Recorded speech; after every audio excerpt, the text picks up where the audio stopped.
Game day morning, always must-see TV, as is Marcus My Words. Here we go. You may not believe me, but Marcus Grant is actually a part-time psychic. You should see what he can do with some tarot cards. Look at him right now, which makes him a perfect candidate to deliver this week's perfect lineup, which is heavy on skill position players from the NFC South. Kind of wild. Obviously, some big names here.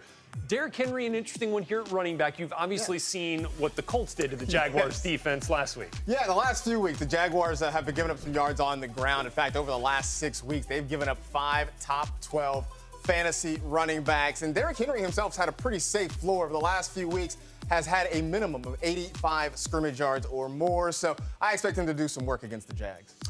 One of the more interesting selections on your perfect lineup is your utilization of a tight end from the New York Jets, Ryan Griffin. Yeah, kind of a surprise. I mean, look, you understand these struggles at tight end. No, I certainly do. I'd love to have Ryan Griffin. It's not a great week for tight end matchups. You got a lot of guys either hurt or on a bye, but Ryan Griffin's been in a really great spot for the Jets over the last 4 weeks. He is second on the team in receiving yards. He's actually tied for the team lead in touchdown receptions, and going up against a Raider defense that has allowed the second most touchdown catches to the position this year. You're looking at the 6th best tight end since week 8 right there in Ryan Griffin. That is a top 10 play and the perfect lineup. And if you're not fortunate enough to have receivers like Julio Jones or Michael Thomas in your lineup this week, hope is not lost. Babs and Akbar are helping you decide which other wideouts can get you a Week 12 win.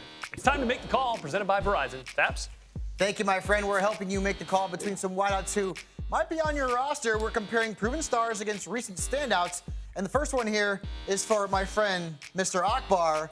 Let's make the call. John Brown or Kenny Galladay? Well, this is a pretty good matchup here, but you look at this, and I'm looking at these two here, and I'm going to have to go with Kenny Galladay. And, you know, Kenny Galladay in the matchup that he has going up against the Redskins, it's just too obvious. You got to take advantage. And even if Matt Stafford's not there, you got Driscoll throwing him the ball. The Jets just put up 4 touchdowns against the Redskins, so I expect the Detroit Lions to come in here and take advantage of that. Now, I look at John's Brown matchup. He's going up against the number 4 defense in the Denver Broncos. That's a tough matchup. Yep. That's why I'm going to lean towards Kenny Galladay. All right, let's move on to the next one.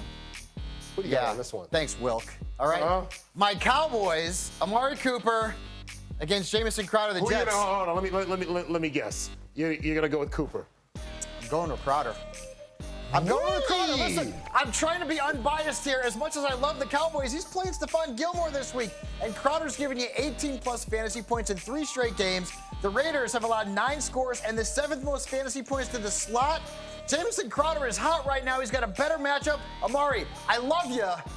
I just can't play you compared to Crowder. That is a much better matchup. All right, next up, we got the young gun, DK Metcalf. Against a proven star. Against the veteran, Golden Tate. Well, Golden Tate averaging a little over 15 fantasy points per game. He's averaging about 12 fantasy points per game. The edge goes to Golden Tate, but I'm taking DK Metcalf, and especially, too, with Tyler Lockett's health being on the bubble, he becomes the de facto #1 wide receiver against the Eagles in this matchup. You know Russell's going to go to him, and you look at the matchup and look at the size difference between his big body going against those smaller cornerbacks on the Eagles. There's no way he loses that matchup. Golden Tate, he's got a pretty tough matchup going up against the Bears.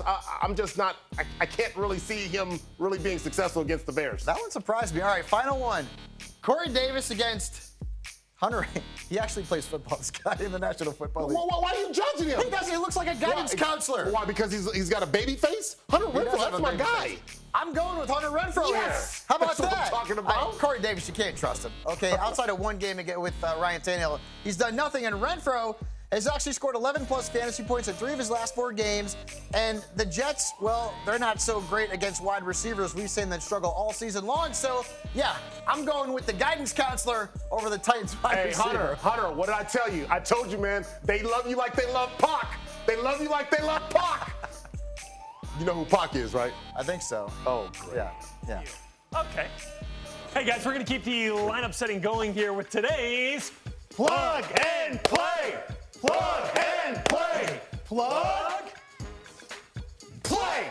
Yes. All right. So, look, each week, we set one of our fans' lineups, and it's always great fun. This week, we have the pleasure of setting our director Sarah's lineup. Oh, love She's it. already a champion. So all this is just, this is a gravy. nice team. Yes, everything except for the College of Origin, Syracuse, which we'll leave out of the conversation. So, look, the first thing I'm looking at is the quarterback. Wait, this isn't You didn't draft Jimmy Right. Garoppolo, and you didn't draft Nick Foles. Was there a Gardner Minshew thing in here?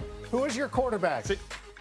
Drew Brees. Oh. You dropped Drew Brees? Wait a second. What is wrong with you? No, I gotta move You had, this to out of keep, here. you had to keep Kalen Ballage on this roster? 2 defenses? Right. You direct this show. Oh, no. You know what we do. Oh no! Look, what we need to do, I will say though, we're gonna sit Jimmy Garoppolo. We're gonna start. I love Nick Foles. The other thing we're gonna do is we're probably gonna take Emmanuel Sanders out. He's battling an injury. Debo Samuel. I'm back to loving Odell Beckham Jr. I think. Stock is up for the Browns right now. Yeah. Baker Mayfield has had positive progression in fantasy points over the last 3 weeks. Okay. So, The other one that I'm thinking about here is Chris Carson. yes. Do you want to find a home for him in place of Philip Well, Lindsay? between these two guys, who splits carries with somebody? Philip Lindsay. So I'm going to put the guy who gets the ball all the time. I'm going to put Chris Carson in there. I understand that the strength of the Eagles' defense is in the front seven, but realize Chris Carson is amongst the leaders in touches. He's top 5. He's had at least 7 consecutive games with 10 or more points. And the Eagles give up a lot of fantasy points to running backs as receivers out of the backfield. Chris Carson can catch the football.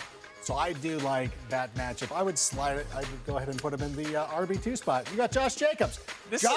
Some people might. The Jets have allowed the second fewest points. I got to get this out, Alex. The second fewest points to running backs over the last month, but they allow a lot of production to guys who can catch the ball out of the backfield. So even which with Jacobs does. some of your questionable lineup choices, you're still the GOAT, Sarah. And let's look at some of these marquee matchups here. Obviously, we'll start up at the top with the Cowboys visiting the Patriots in Foxborough. So obviously some really good offensive plays for the Cowboys.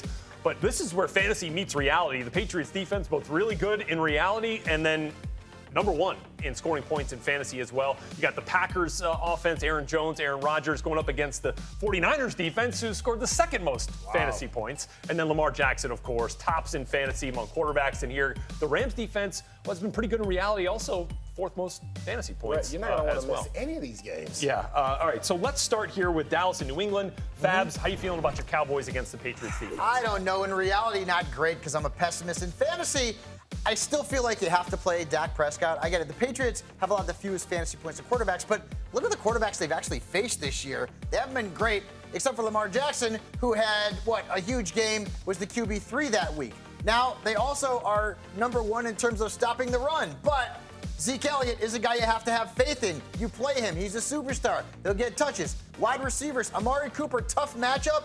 Yeah. There are some players I'd play over Amari. I can talk about that a little bit later on, but Randall Cobb and a guy like Michael Gallup, I feel like maybe you need to fade that. And Cooper's had really good practice days, according to the Cowboys. Each of the last 2 days, you got to wonder, though, if he gets the Stephon Gilmore treatment. Well, he probably will get the Stephon Gilmore's treatment. But the thing about the Dallas Cowboys offense is they've got multiple things that they can do. Right. And they've got Gallup and they've got Randall Cobb. But this defense, this is the number 1 defense against the number 1 offense. This is going to be a heavyweight match. But I still believe that the Patriots will come up big. You look at the takeaways. You look at the amount of pressure that they put. And then the touchdowns. They're opportunistic. This defense, they know how to score. They'll figure things out. Dak Prescott, 3 touchdowns a game for the last 3 games.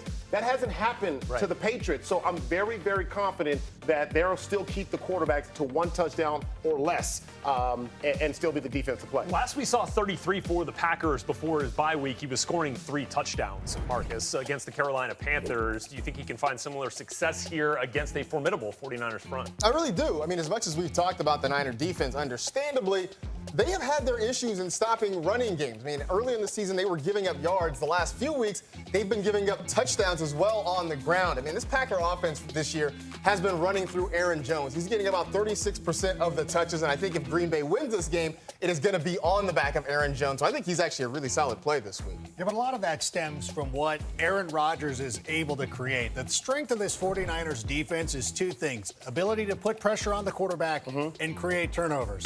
Aaron Rodgers does not get sacked. He does not turn over the football. This is a great opportunity, especially with his ability to run. I think a lot of people overlook what a great athlete Aaron Rodgers is, not only with scrambling, but his ability to extend some plays. And a lot of the production that Aaron Jones has gotten this season, and I can't believe I'm giving Aaron Rodgers this much praise, but it's because he has seeded that to him. Those easily could have been passes, but he's done the right thing and given it to the guy who's on my fantasy team, which I appreciate. Yeah, of course. And getting to our next matchup here, Lamar Jackson. I love this, Akbar, because he gets you 8 points on average before he even throws a pass with what he does on the ground. You like him this week? Just admiring the highlights. What is happening? This is great. I was You like- feel how uncomfortable that silence was? It was meant to, because when I first started doing TV and I started doing football games, they used to say, let the play breathe. Just watch. All you have to do is watch. Sometimes you don't need commentary for everything. We know what Lamar Jackson is. Look, the dude wears number 8. To prove that he's great, the man is wearing 8. That's all he does is puts on a highlight reel. I love what he's going to do. And I know there are concerns because Aaron Donald's in the middle. This is the 5th rushing defense that they're going up against. That's all right. I know what he's going to do. He's going to beat them with his arms, and then he's going to get them loose up front and then rush on them some more. Lamar Jackson is obviously the fantasy MVP and MVP in reality. 8 is great. To Yes. recap, Todd Gurley. Let's look at Todd because That's an Ali phrase. You know, this is almost like vintage Gurley in Week 11. You think we get an encore this week? I hope so. I mean, he got the 25 touches last week, or 25 carries, I should say, last week, and did big things with it. Todd Gurley wears 30, so he does defenses dirty. I don't know. Oh my God! The Ravens' run defense has been pretty solid all year long. But they have given up 10 rushing touchdowns, which is a pretty solid number. And Gurley getting most of those carries inside the 10, I think he can get himself in the end Do zone. that one again? He wears 30, so he does defenses dirty. I like that. I'm There going it to use is. that. I'm gonna Let's steal keep that. with the Rams theme here because there's been some developments in the Rams passing game. In case you missed it, wideout Brandon Cooks has been cleared to play Monday night against the Ravens. Cooks did miss the last 2 games due to a concussion. His teammate Robert Woods also returning to practice today after missing last week with a personal matter. We're not sure if he's going to play yet, but if he does, which of these 2 wideouts do you feel like is the better start if Woods is good to go with that? I'm not really into either one as more than a 3, but Robert Woods probably would be the guy that I would pick here. Before Cooks missed games with the concussion, 4 straight games, 10 or fewer fantasy points.